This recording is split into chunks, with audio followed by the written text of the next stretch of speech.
Zresztą każdy, kto... A pani pochodzi z, proszę powiedzieć? O, proszę pana. No, Moje, bo nie Kaszuby. nie Kaszuby, proszę pana.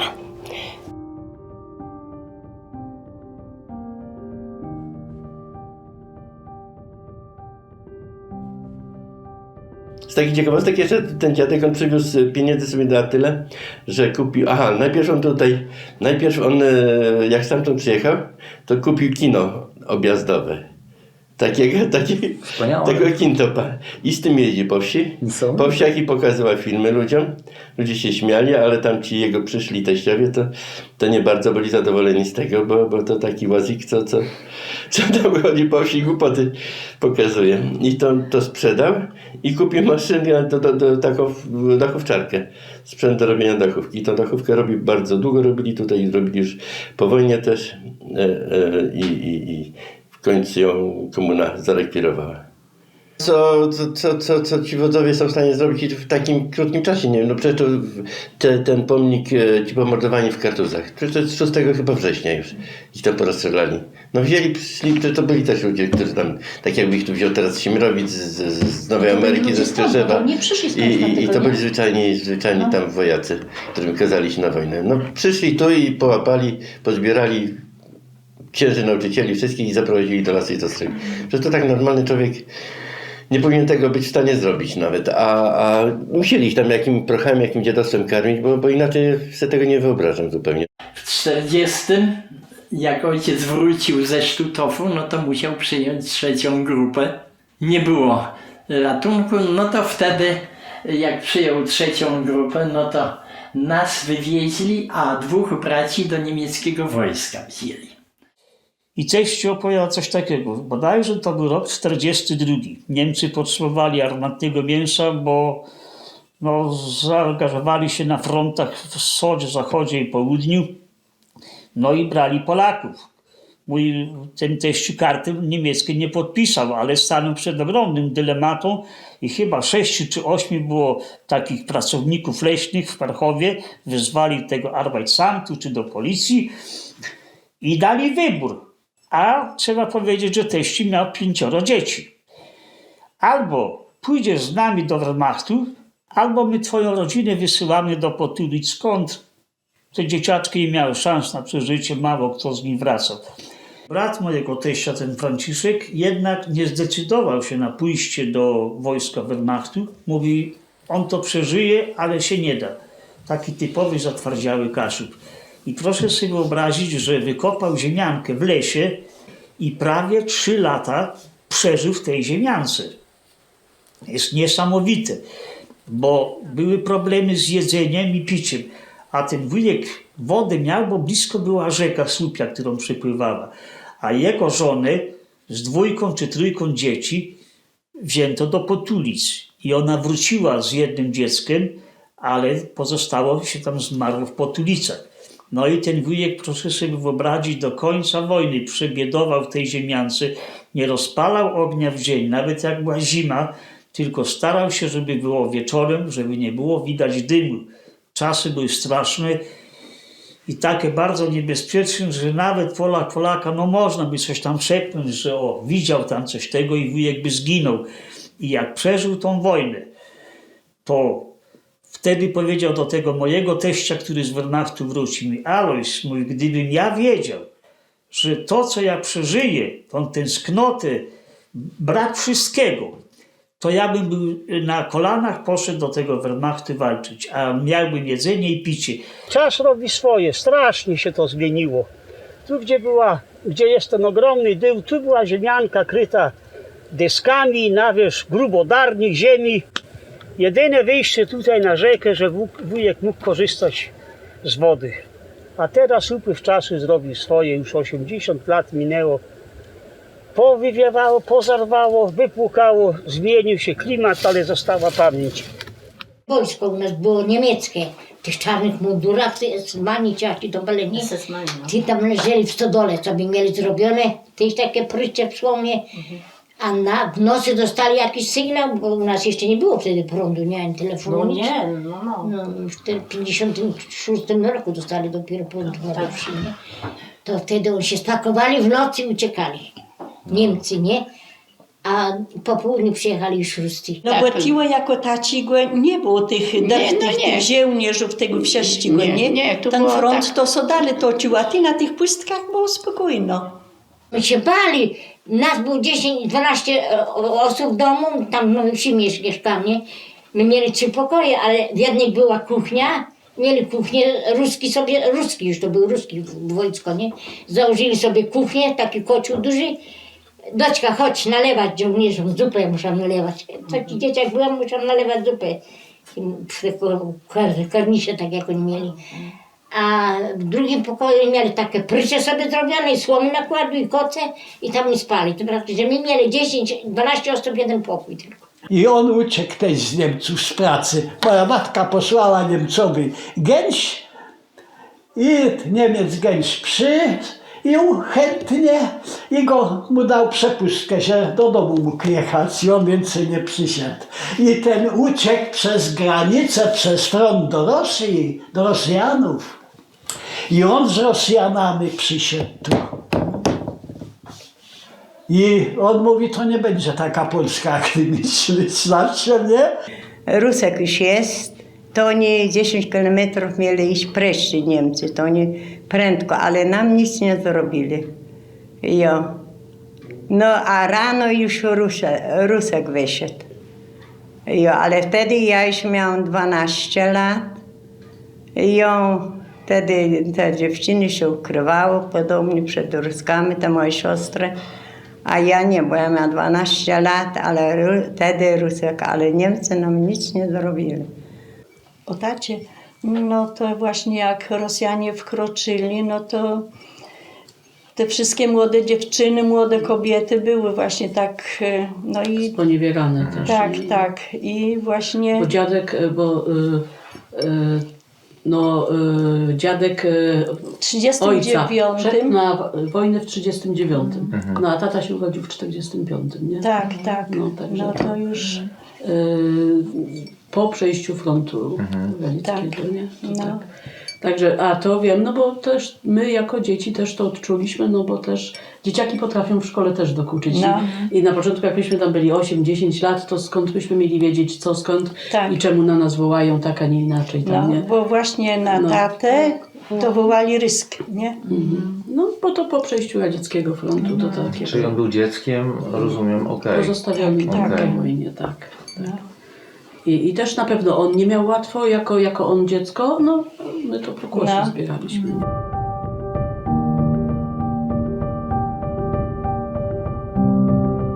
No bo to jak to już była końcówka wojny, to już był tam 44 pewnie, że musiałem tam sobie to posprawdzać, to wtedy była taka amnestia i można było tych ukrywających zbierali i lokowali w gospodarstwach jakichś wdów wojennych, w gospodarstwach czy w jakichś tam innych firmach, gdzie mężowie byli na froncie albo poginęli. I w ten sposób tata się znalazł w Żukowie i tam doczekał końca wojny. No i tutaj żeśmy wrócili dopiero w 1946 roku. Także rok po wojnie. Tam w Niemczech no to mieliśmy warunki, powiedziałbym, super. No o tym tutaj, co Zenek mówi, tym sąsiadem, którego trzeba było się bać, to była też taka właśnie ciekawa historia. To już chyba w genach tej rodziny tak jest, no bo to też jest taka, bo akurat, no bo jak była wojna, to on po prostu współpracował z Niemcami. Jak się skończyła wojna i przyszedł ten socjalizm, to on oczywiście był pierwszy w partii, on był pierwszym sekretarzem, czy jakimś tam pierwszym naczelnikiem i była taka właśnie historia, jak on objął urząd i tu z obozu wrócił ktoś, jego sąsiad, który przez niego był w obozie, wylądował. I on, nie wiedząc, że on jest tam tym urzędnikiem, nie będę mówiła po nazwiskach, bo to nie tego, no, nie wiedząc, że on jest tam tym urzędnikiem, poszedł załatwić sobie tam jakiś przydział czy coś i otwiera drzwi, a patrzy się, że on tam siedzi. I on mówi, to ty mnie, diable, tutaj. Ja przez ciebie w Oranienburgu siedziałem ileś lat, a teraz ty jesteś tutaj. i tam głośno zrobili, tamten uciekł przez okno, już więcej na urząd nie siadał swój. Ja tak liczył, bo jak my mieli trzymać się z Rosjanami, jak oni wszystko nam zjedli. Rolnikom wszystko szło na szerokie tory do Rosji. Mojego teścia tu stąd zabrali do Rosji, ale on przeżył. Jak wrócił, to był taki mężczyzna, jak ten pan, tylko mocniejszy może. On beczkę śledzi na plecy położył i szedł, a jak wrócił, to nie miał jeszcze 45 kila. No dziadek, jeszcze była też ciekawa historia, dziadek Jan, jak szedł, bo tu już front się przetaczał i on poszedł zobaczyć, jak ta wolność wygląda. I do jakiej drogi on doszedł? Do tamtej głównej? No to tego tam zabrali. No ale dobrze, ale poszedł wystrojony, bo poszedł w oficerkach, w kożuchu. Ale to chyba Aleks tam był. Tutaj miał I oni mu to konie. zabrali wszystko? Tak, bo tu tutaj miał... zabrali coś innego, temu zabrali i dali za to garnek smalcu. A i on z tym smalcem do domu wrócił, bo miał choć coś Tak, na boso. na boso. A tam byli następni, ten garnek zabrali też. Tak, zwycięstwo. Tak. I siadł właśnie na progu i płakał, mówi, a ja nie wiedziałem, jak wygląda wolność. A tak wygląda wolność. Płynął do nas. No i właśnie. Mieszkańcy Sierakowic są bardzo zdziwieni, że w Polsce Ludowej pozwala się uczyć i wychowywać dzieci takim ludziom jak państwo Kwietniowie. Ludzie nie mają tak krótkiej pamięci jak dyrekcja szkoły i miejscowe władze. Wszyscy wiedzą, kto namawiał do strajku w szkole i go organizował, kto krytykował władzę i mówił jeszcze gorsze rzeczy.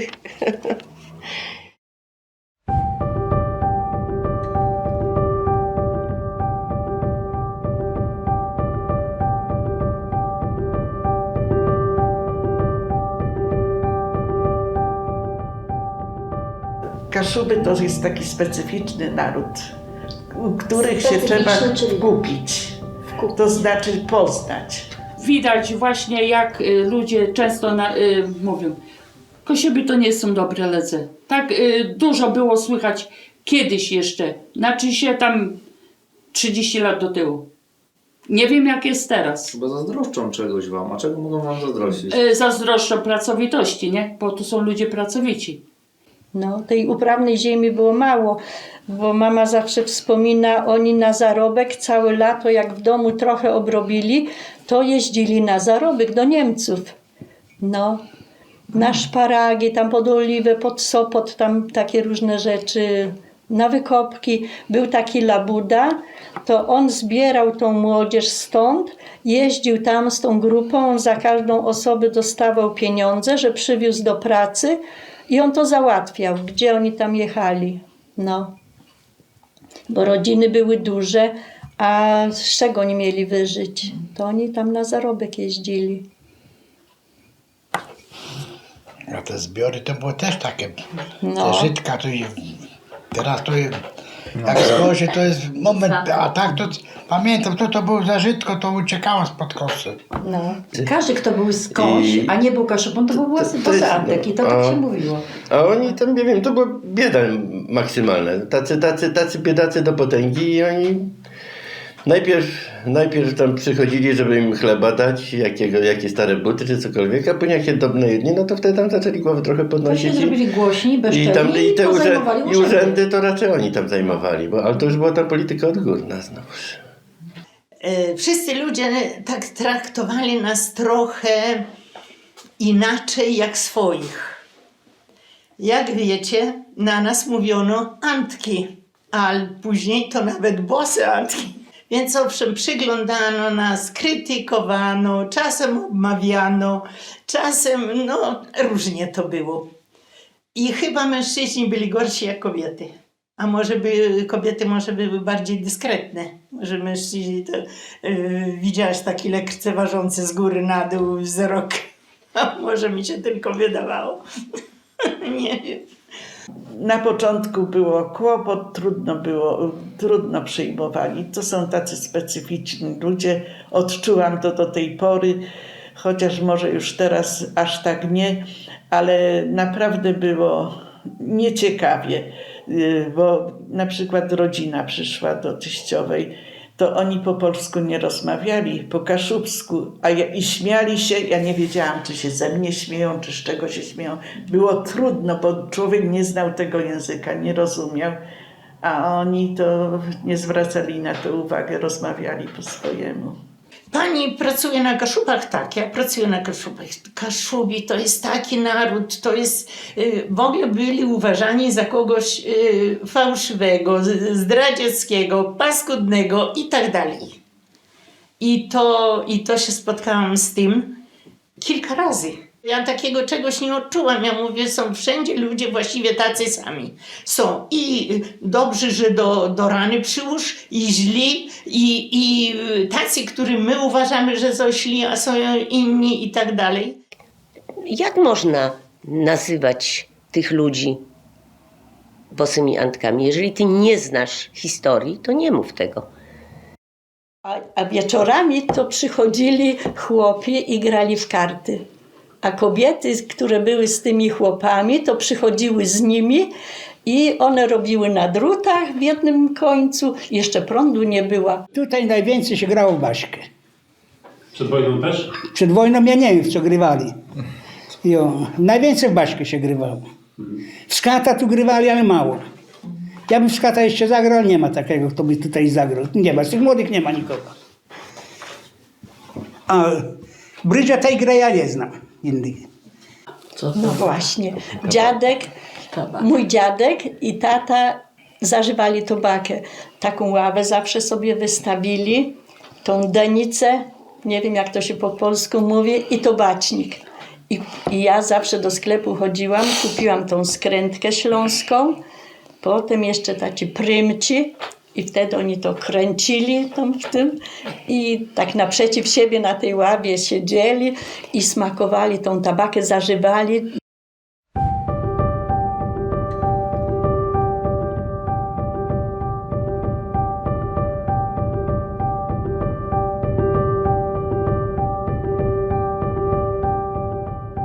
Określenie i taki pseudonim miałem Bernie Goldie. Bernie z imienia, Goldie z nazwiska. U nich szło się do szkoły od 6 lat, że w jesieni ja był 6, więc już od września poszedłem do szkoły od 5 lat do szkoły i także od 41 do 46 chodziłem tam do szkoły. No, panowałem język biegle. Ja prawie, że jak to mówią, polskiego nie znałem, tyle ile się przeżegnać, ale pewno ojcze nasz już nie.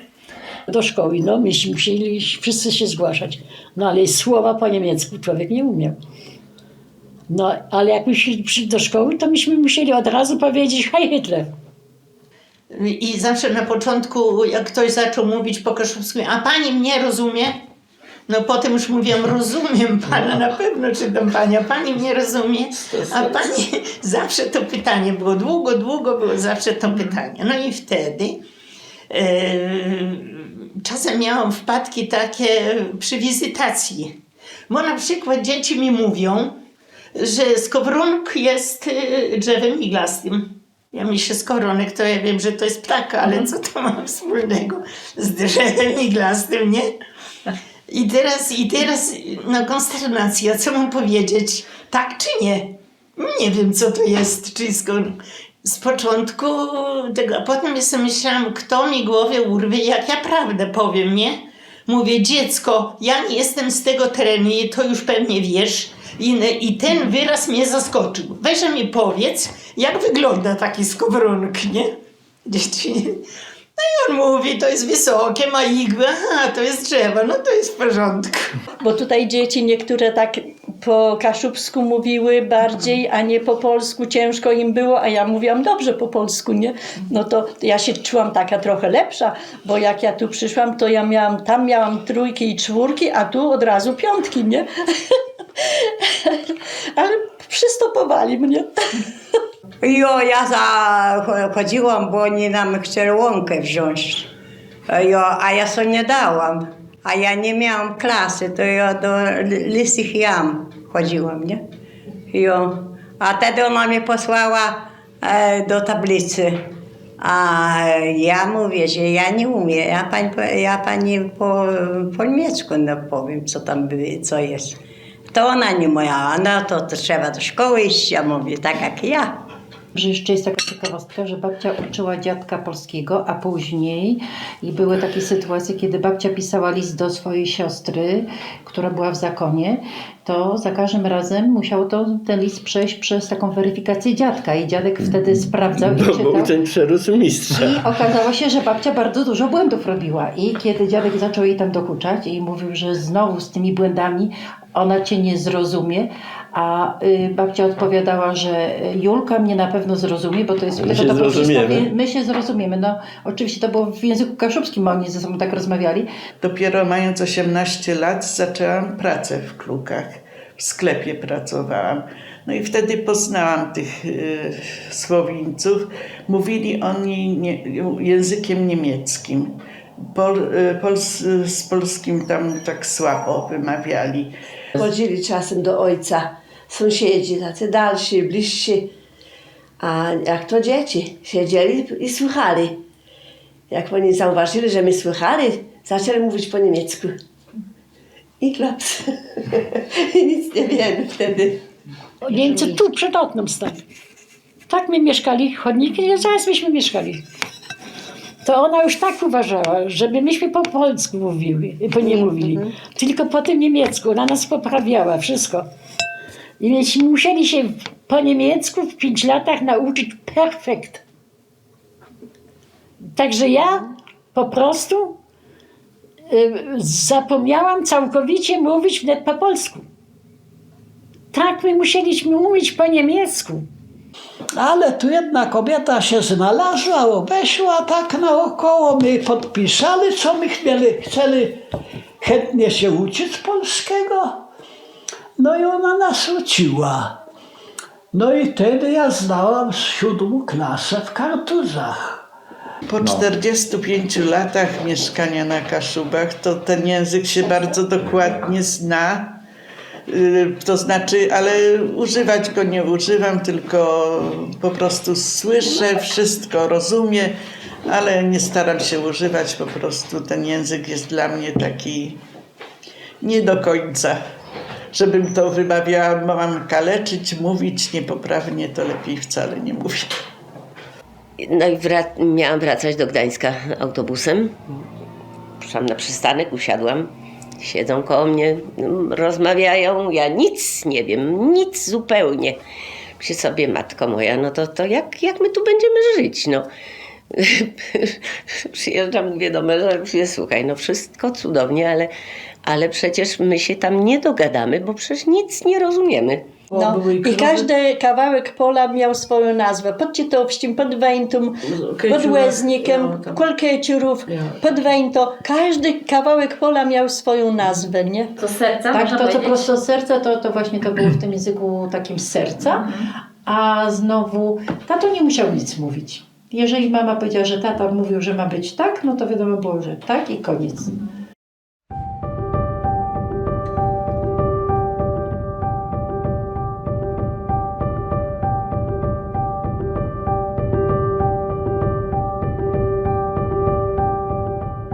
Super sobie ludzie pomagali.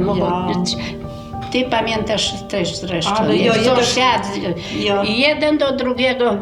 Myśmy kartofle wybrali, toś do drugiego suszona. Tu liwni, jak mama zawsze, to ja już nie pamiętam, ale mama mówiła tak. Liwni szli z pola, jak oni wszyscy szli, tak wszyscy do nas pomagali. Jak mieli skończone jak swoje skończyli, to od razu z pola wracali tu i pomagali w żniwa, jesień.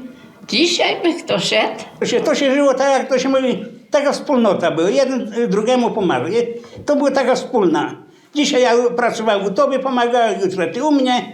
I tak zawsze były tak, jak ktoś mówi, znaczy tak kilka, nie?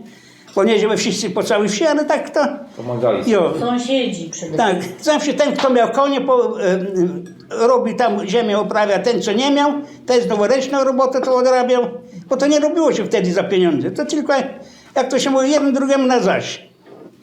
Latem tak nie było czasu, to tylko w niedzielę, ale jak już się zaczęła jesień i tam zima i jeszcze ta wczesna wiosna, to się bardzo odwiedzali. Chodzili całymi rodzinami do siebie. Nie to, że ten mąż sam szedł tam do sąsiada, ale z żoną.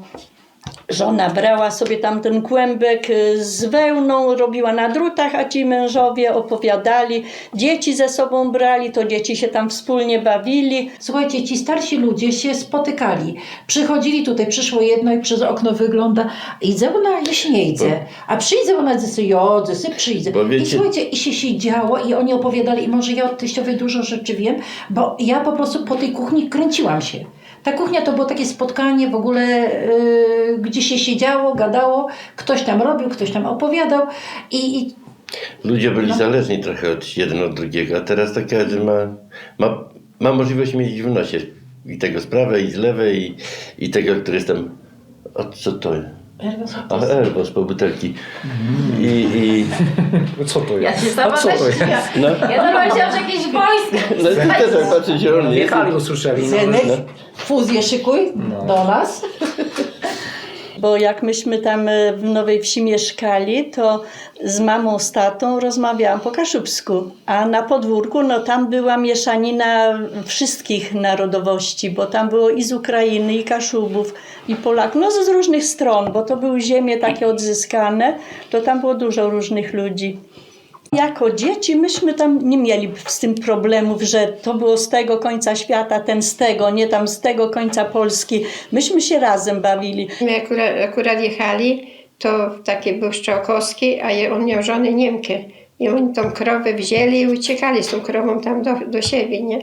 Ale siostra, Polak miał żonę Niemkę. tak, ale siostra nie była taka tego, no miała 17 lat, czy 18 już. I do gminy poszła i musieli nam tą krowę oddać, nie? Po niemiecku. Operatywna siostra. No. Zawalczyła. Nie, to było tylko to, co myśmy dostali, nie? Wszystko. A Pałasz chodził, jak przyszedł Polak, to on go tak brzuchem popychał. On miał byle co kupić, bo też Deutsch, nie? Pałasz Deutsch był, nie? To on tak popychał tych Polaków tym brzuchem. On to lakszy miał, to gorsze kupować tam te śledzie albo co. Jego syn był na wojnie. I Zabity, nie mieli następców, to nam sprzedali tą gospodarkę, nie tu ziemię, 8 hektarów ziemi. Tak. Jeżeli było, trzeba się było kogoś bać, to nierzadko sąsiadów. Polaków, swoich Kaszubów trzeba było się bać sąsiadów. Bo tu sąsiad potrafi brata. I ojca wyprowadzili tam pod drzewo i miał powiedzieć, bo jak co to go zastrzelą, a tego Gerarda, ojciec, był festy dziada, jak to mówię, ciężki na wagę, ale lekki w rozumie. Przyszedł i tych Niemców, tych dwóch wytrzaskał po pysku. Albert, komm, wir gehen nach Hause. I no ci widzieli festy dziada i sobie z nic nie robił, no poszli i na tym się skończyło. I być może, że jego ojciec uratował mojemu ojcu życie. To były Eingedeutsche, Volksdeutsch, takie listy mieli niemieckie. My byli na to najniższo zapisani, bo my się bali, że nas wywiozą, nie, do lagru. A później jak po wojnie, wtedy Polacy sąsiedzi pokazywali, de German i to są. No sąsiedzi na nas, nie, że my byli Germani, to nam rower wzięli, bratu buty ściągnęli. Na Osiennicach tam tych Niemców było dużo, tam tych gospodarstw. On mówi, ty Polacy z nich żyli. Bo Polacy nie mieli z czego chleba, jak to się mówi, jak przyszło iść na wiosnę, to oni od Niemców z morza brali i tam to odpracowali, nie? Oni tylko od nich pomoc dostawali. To nie było tak, że oni tu ze sobą jak to żyli jak pies kot. Dobrze żyli. No, bo to ci ludzie, jak to się mówi, od dziada i ze sobą żyli, to byli coś, jak oni się między sobą żenili, no to przecież to byli jak swoi ludzie. No właśnie, żenili, a... To ich najbardziej poróżniła ta polityka teraz, jak przyszła. Ta tych ludzi poróżniła. Po wojnie? No. Po prostu szukali Niemców i wybijali jak psy. I on się schował, bo nasi sąsiedzi, my mieli dom razem. To były takie dwa, nie? I ci sąsiedzi mieli jego gospodarstwo. Do niego należało. I oni go nie przyjęli. On się chciał ukryć. A że to było razem, on tam, ja nie wiem jak on tam się dostał na ten strych. A to było tak zamurowane, ale do góry całkiem nie. Jeszcze można było przejść, bo on był duży chłop. I on przeszedł na naszą stronę. A tata się chciał iść na strych, otworzył drzwi i on wstał. Jak on się zląkł. I on prosił go, weź mnie ukryj, chociaż tu jedną noc u siebie, bo oni mnie nie chcą przyjąć. No i tata go tam ukrył przez tą noc. Rano on poszedł. I mieszkali też Ukraińcy. No ale wie pan, nie odczuliśmy tego, bo wszyscy jakoś jedni drugim pomagali. Nie było, Ukraińcy troszeczkę byli tacy inni, tacy zawistni i tacy no, nie za bardzo chcieli kontaktować się, ale natomiast Białorusini byli bardzo weseli i tacy przysposobieni do ludzi, do rozmawiania. W jakiejś wiosce mieszka, załóżmy, jakiś Ukrainiec, to już są wszyscy źli. Nie. Są Niemcy, są Ukraińcy, są Kaszubi, są Polacy i mi się wydaje, bo życie polega na tym, żeby żyć w takiej symbiozie, a nie z jakimś, że ty jesteś Niemiec, to jesteś B, ty jesteś Amerykanin, to jesteś fajny. Nie. I dla mnie to oni mówią, a to Murzyn, a to taci. Ja tego nie uważam tak. Dla mnie by to chociaż Murzyn mógł mieszkać, tylko żeby on był w zgodzie z nami tu żył, w spokoju. Ja na przykład mam sąsiadów z każdej strony, z każdej. Cały czas naokoło. Ja jeszcze się w życiu z sąsiadami nie kłóciłam.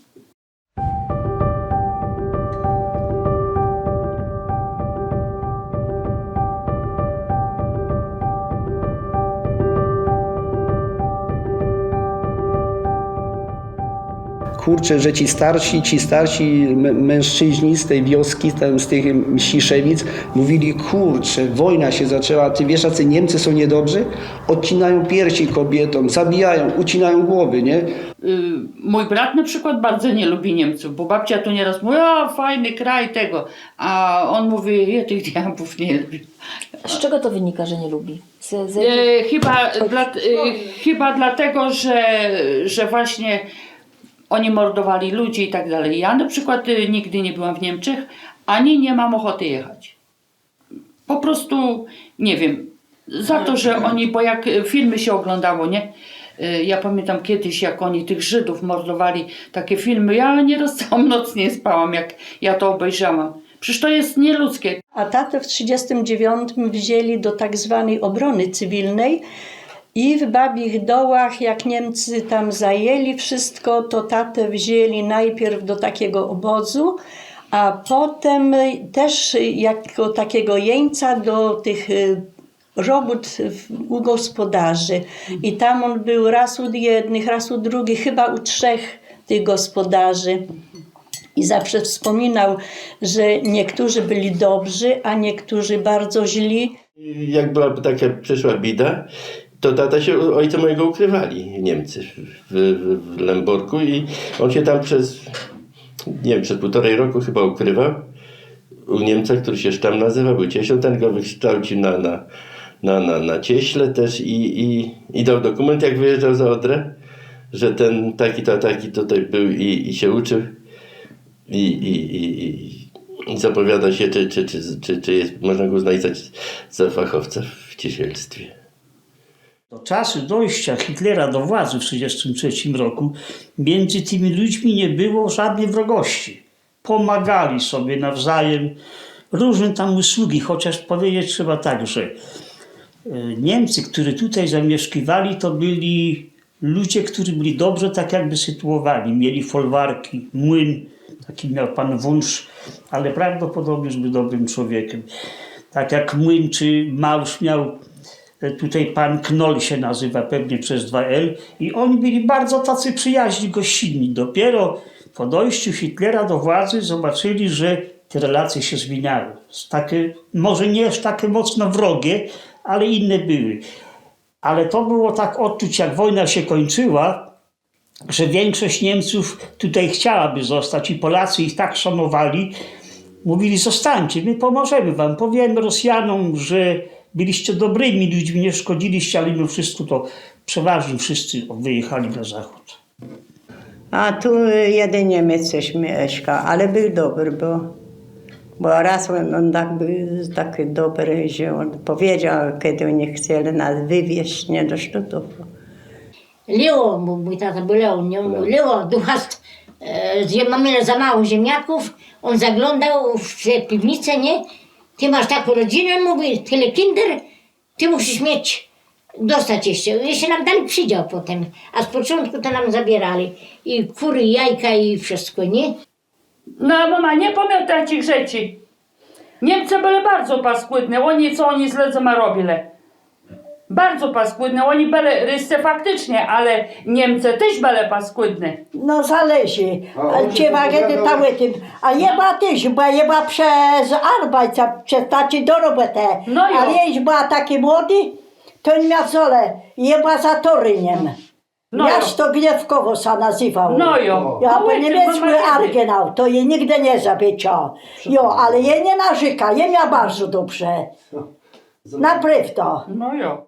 Wujek trafił do niemieckiego Bauera na terenie Niemiec i wujek mówi tak, sam pochodził tutaj ze Stężycy, w Sulęczynie stacjonował, ale mówi, że bardzo go dobrze traktowali. Tamci Niemcy, gdzie on był, mieli jedną córkę, do tego stopnia doszło, jak wojna się kończyła, chcieli mu tą córkę dać, żeby się ożenił i gospodarował na jej gospodarstwie. Ale wujek nie, bo w sercu miał patriotyzm i czuł się Polakiem. 2 braci było tam z tamtej stronie i to byli też normalni chłopcy, z których ten starszy dostał się do SS. Tam został powołany i był taki jak wszyscy inni, jak ten Lothar, który tam handlował królikami tutaj z naszymi i czym tam jeszcze, gołębiami. A to był Eryk, tak? No a Erich był taki sam, ale jak wrócił po tym szkoleniu półrocznym, Hitlerjugend był? I jak wrócił stamtąd, to już było po Erychu. To już był bandyta, opowiadał jak oni tam, że tam brody rwali, jak wyrywali na żywce, jak zęby złote wyrywali, to po prostu co tam się czyta w książkach. I oni też jak wywozili do lagrów. A myśmy byli na tej liście tak samo.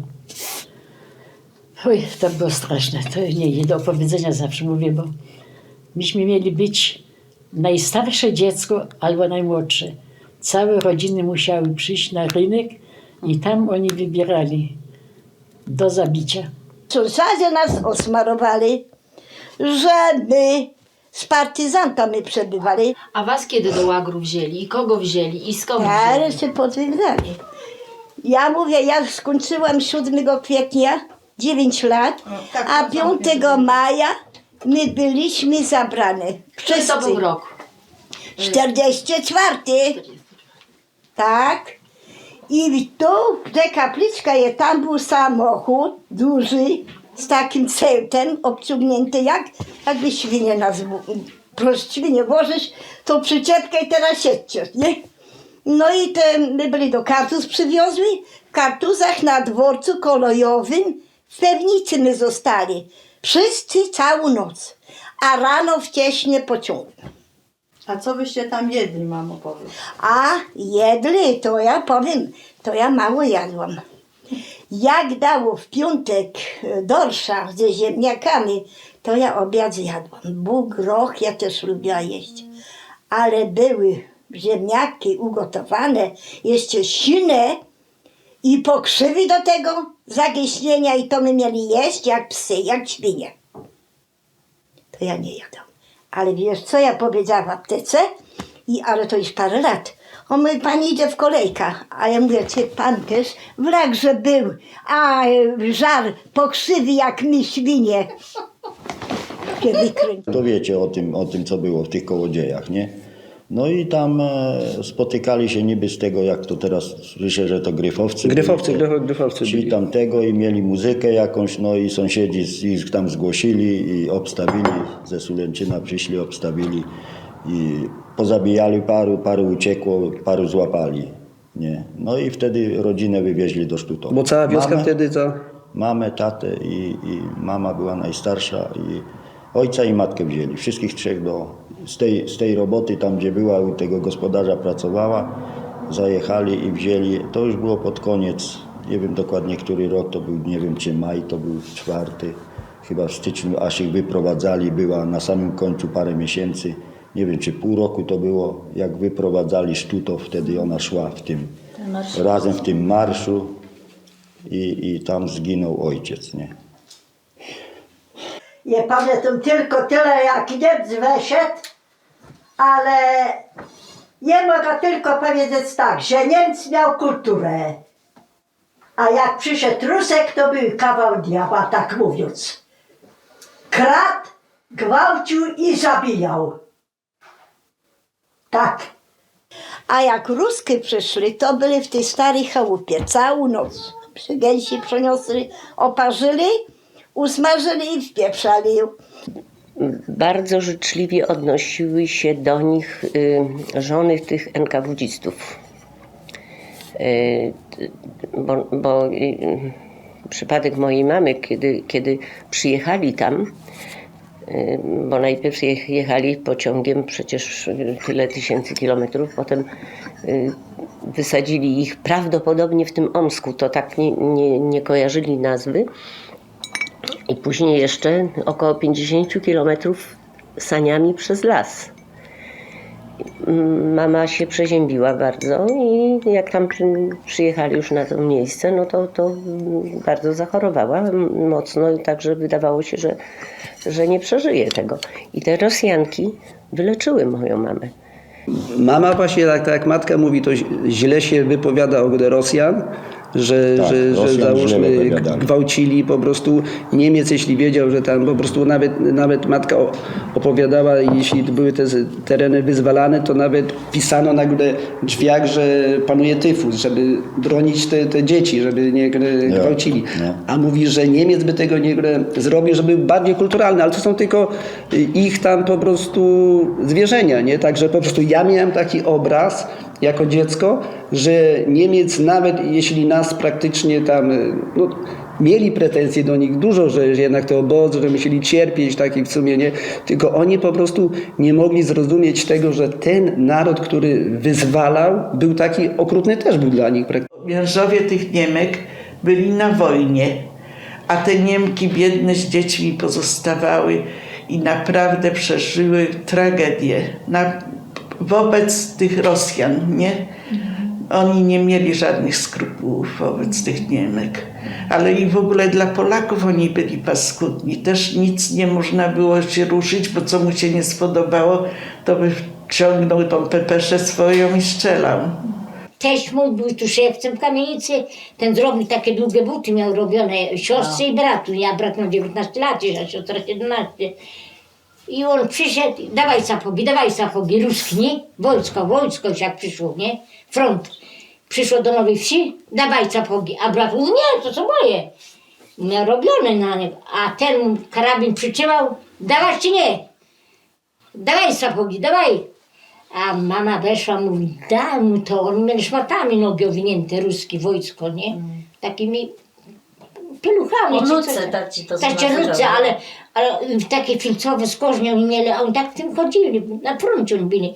Takie dzieci, chłopaki były z karabinem im po ziemi się blokło, ale zabijali, nie? Tu bateryków chłopa zabili. Na ruski się mówi, że bo ruscy bandycy, ci dzikusy. Ale jak oni tam szli 5 lat, wojowali, zabijali, oni zabijali, to oni po prostu w głowach im się przewróciło, przestawiło i myślę, że to jest normalne, że to większość ludzi by rozum straciła tak jak oni, bo oni się zachowywali później jak zwierzaki, jak tutaj szli. Ale ja ich tam mocno usprawiedliwiam tym 5 latami życia.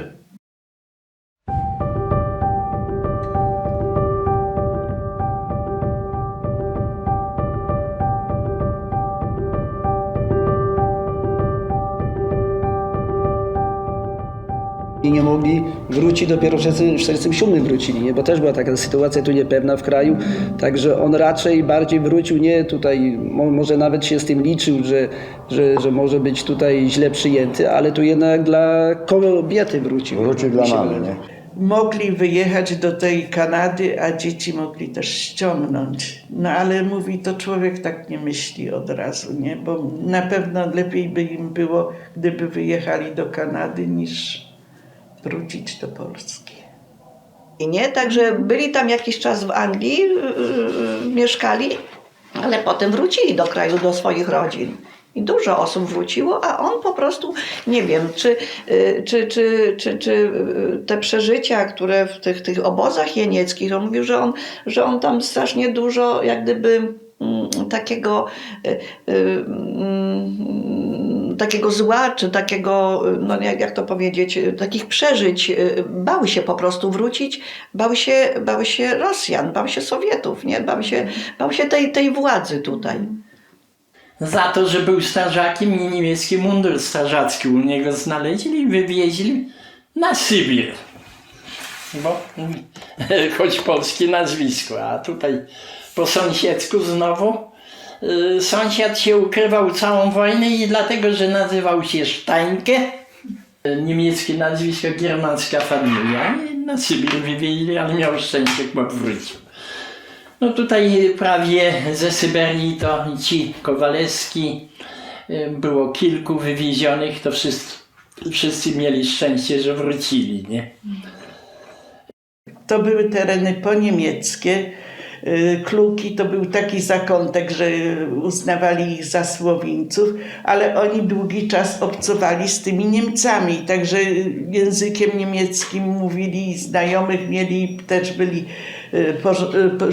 żonaci z tymi Niemcami, także każdy miał tą rodzinę w Niemczech i przeważnie wyjeżdżali w okolice Hamburga. A Niemcy jak wyjeżdżali, to słuchajcie, to może świadczyć o tym, że w jakim oni dobrym kontakcie żyli, bo jak Niemcy za rzeki wyjeżdżali, to tutaj przenosili swoje rzeczy. Prosili babcię, żeby babcia, bo jak oni już tam dojadą do Niemiec i znajdą to swoją siedzibę, gdzie będą mogli się zatrzymać, to będą chcieli jakieś tam poduszki, jakieś takie swoje, takie pewnie ich sentymentalne, takie jakieś tam wartościowe dla nich tylko rzeczy, bo to były tam jakieś poduszka, jakiś obrus, coś jeszcze, że ona będzie prosiła, żeby babcia później to podesłała tam. I zostawiali to tutaj. Niemcy wyjeżdżając tam zakopywali gdzieś tam naczynia, bo myśleli, że oni kiedyś wrócą, nie? Gdzieś tam po prostu ktoś wpadł na pomysł, żeby nasza grupa pojechała odwiedzić właśnie żołnierzy Andersa, którzy byli w takim domu seniora.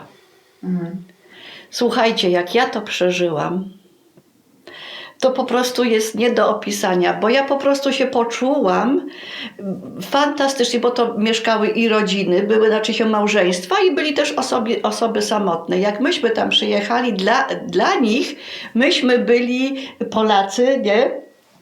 Byliśmy takimi jak gdyby wnuczkami, nie? Że wnuki ich odwiedziły.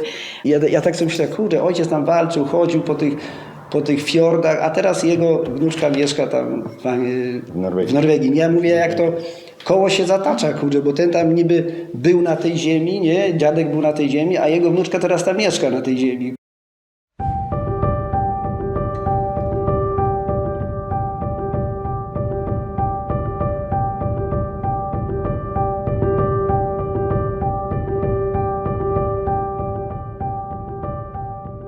Jak taka dziewczynka, może miała z 7 lat, to było typowo właśnie te słowińskie małżeństwo. Przyszła do mnie do sklepu, przyniosła kacze jajo i mówi, żebym jej dała jakieś cukierki. No ja to jajko wzięłam i dałam temu dzieciakowi, bo jak chciało cukierków, miał ochotę, może a rodzice nie mieli za co kupić, to jej tam tych cukierków dałam. To tak, co się kaczka zniosła, to co ona niosła te cukierki codziennie. Te jajeczka niosła za cukierki, nie? No i w końcu ja nasadziłam kwokę w domu i dochowałam się kaczek. to oni mieli taki był zwyczaj przygotowany, taki biały piasek. Ten piasek wsypał w koszyk i po podłodze, jak była już zamieciona ta gliniana podłoga, to tym koszykiem takie kwiatki porobił. A dziewczyny musiały czekać. Dziadek w kuchni gotował obiad, grochówkę, bo to kiedyś tak się zawsze gotowało, tam takie zupy takie jednogarnkowe bardziej. No i wtedy jak babcia przyszła, to dziewczyny były fajnie uczesane, te dzieci, pokój taki fajny. No i obiad był. Ten kierowca jechał tam na tą swoją przystań, objeżdżał i podjeżdżał pod sklep i piwko. Musiałam mieć właśnie kuchenkę elektryczną, garnek i zawsze na gorąco piwo było pite. Z cukrem i zawsze sobie wypił i to nikt tego nie przestrzegał wtedy. Ja tak przyszłam, ja miałam taką kankę 2-litrową. Nie zapomnę tego nigdy. I tak stanę w te drzwi, a to wojsko tak na łóżkach leżało, a ja z tą kanką. A on do mnie mówi, co ja chcę. A ja wiem, mutte krank, fate tut, gib mnie zupę. I co oni mnie nauczyli, to ja wszystko mówiłam, nie? I ja byłam, jaka są to dziś, ja im to opowiadam, to mnie dzisiaj śmieszno, że ja to w ogóle mówiłam, nie? Ale jak człowiek potrzebuje, chce jeść i potrzebuje, jako dziecko, to idzie. No. I ona te placki tam często smażyła i ja do niej na te placki chodziłam, a tam mnie częstowała tymi plackami. Jak ona zmarła nad grobem, to ja, no tam się modlą, nie? A ja tak się rozpłakałam i mówiłam teraz, ja mówię, a kto mi teraz będzie placki smażył, nie? I się strasznie rozpłakałam i wszyscy płakali. I jak myśmy jechali, to Niemcy wkraczali i wtedy było bombardowanie, a myśmy z tych wozów wyskakiwali w tą stronę tam pod Kiszewę i w te rowy, a z te samoloty niemieckie i tylko strzelali. Boże, to człowiek nie zapomni nigdy w życiu. Nigdy, choćby człowiek miał chyba, ja nie wiem co. I tylko patrzał ktoś, jak przylecieli, czy wszyscy żyją, tak każdy. No. Mój ojciec opowiadał, to pędzili gęsi. Z Sulęczyna, czy nawet tam z odległych wiosek, pędzili je całą noc. Te gęsi musiały przejść po taki pas smoły wylali, one wchodziły w smowę i zaraz następnie był żwir, to były tak jakby sztuczne podkowy. I te gęsi, na przykład powiedzmy Sulęczyna, już nie będę dalej wybiegał, szły do Bytowa, ktoś tam je pędził, więcej osób, zależy jakie stado było i one nie obcierały sobie na skórkach. Jak zapędzali na ten targ w Bytowie, no to sprzedawali i w zamian za to kupowali takie artykuły przemysłowe. I tak jak wujek opowiadał, pomagali. Czasami tam Niemcy przy tym pasie przygranicznym mieszkali blisko. Czasami to byli Polacy. Żadnej wrogości. Jak to była sobota, tak wieczora myle słuchali, gdzie muzyka graje, to myle sobie blekali i tam szle. Tylko ten mój najmilszy, co ze mną tańcował, przyszedł on w północki, zapukał w okienko. Otwórz moja miła, otwórz mi okienko. A z nią mój tata powiedział, jak oni na muzyce chodzili, ale w ten czas była taka moda, że kawaler, jak miał tam to 20 lat, a świetna muzyka, to musiał mieć skraciew. To był taki, no nie wiem, taki zwyczaj, musiał mieć skraciew, nie? Laska. Nawet na łące w lesie my mieli potańcówki tańczyli.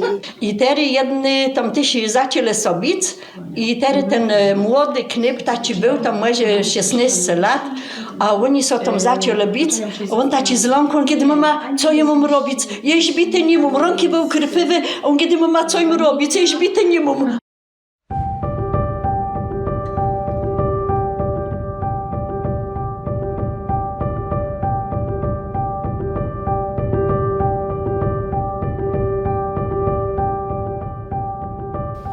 My tego nie zapomnimy, dopóki my żyć będziemy. To wszystko. Co człowiek jakby przeżył, to wcale nie jest widać, że to człowiek wszystko przeżył, ale przeżył dużo rzeczy. Tak, że to trzeba te rzeczy trzeba opowiadać. Trzeba, żeby ludzie młodzi jednak znali tę historię taką prawdziwą. Ja sobie wyjdę w niedzielę na moje rodzinne włości jeszcze, bo nie mam daleko. Obejrzę sobie, gdzie pasłam krowy. To było czasy. To były piękne czasy, to były piękne dni, nie? Tak naprawdę całe życie pracujemy na to, kto nas pożegna, nie? Bo to tak całe życie trzeba na to zapracować, żeby za tą trumną jeszcze ktoś poszedł. Muszę powiedzieć, dzieci moje, jak poszły do szkoły, nauczycielka pyta się, kto umie liczyć. No, córa podniosła rękę. Ja. No to licz. 1, 2, 3. Najpierw ja ich uczyłem po niemiecku liczyć. I powiedziałem, ojciec powiedział, zapomniesz języka, będziesz ostatnią szmatą. Pamiętaj, Niemcy przegrali wojnę, ale i tak będą górą. Rynek zbytu i ten rynek pracy tak dalej, to i tak będzie w Niemczech. I miał rację. Ojciec był zawsze taki zimny, ale jak mi po tych latach, jak on mi opowiadał, no to ja się nie dziwię, że on taki zimny był, kurczę, nie? Bo taki nieufny, jak gdyby był, no bo on mówił, ja mówię, o czym tata myślał sobie, a o czym ja miałem myśleć?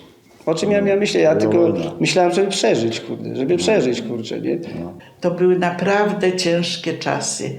Teraz tak ludzie narzekają, ale patrząc na to, co teraz jest, to jest naprawdę bardzo dobrze się układa w naszym kraju. Obecnie to może nie, ale w ogóle, że żywności z pod dostatkiem, może tych pieniędzy nie ma, ale nie ma co narzekać.